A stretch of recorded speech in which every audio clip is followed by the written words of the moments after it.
প্রিয় বন্ধুরা, আসসালামু আলাইকুম।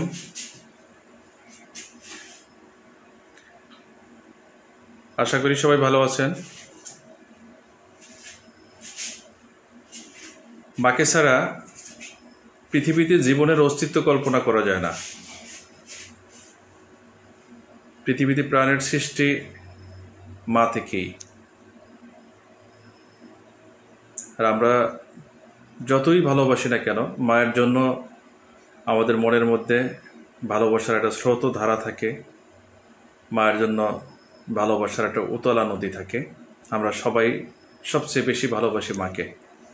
তাই আজকে মাকে নিয়ে একটি লেখা, মহাকাব্যিক মা। মাকে নিয়ে একটি কবিতা লিখব বলে হতবিহ্বল হয়ে কতকাল প্রজাপতির ডানায় মবর্ণটির কাল্পনিক স্বপ্ন এঁকেছি, অবাক বিস্ময়ে তাকিয়ে থেকেছি ভোরের জানালায়। গাছের সবুজ পাতার ক্লোরোফিল ভেদ করে নিশাচর প্রাণীর মতো হেঁটে চলেছি নিভৃত নিশীথে। না, ভাবনা ক্লান্ত আমি প্রকম্পিত কলমে একটিও কবিতা লিখতে পারিনি।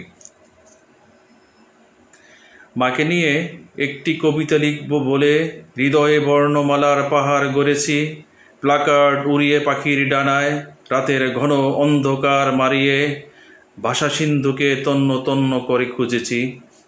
না, শব্দভ্রান্ত আমি প্রকম্পিত কলমে একটিও কবিতা লিখতে পারিনি। মানব অরণ্যে প্রাণের পিরামিড ত্যাগের ইতিহাসে অমর মহাকাব্যিক মাকে শব্দভ্রান্ত নির্বোধ ভাষাপাপী আমি কিছু পাথর বর্ণমালায় বাঁধব কেমন করে। ধন্যবাদ সবাইকে।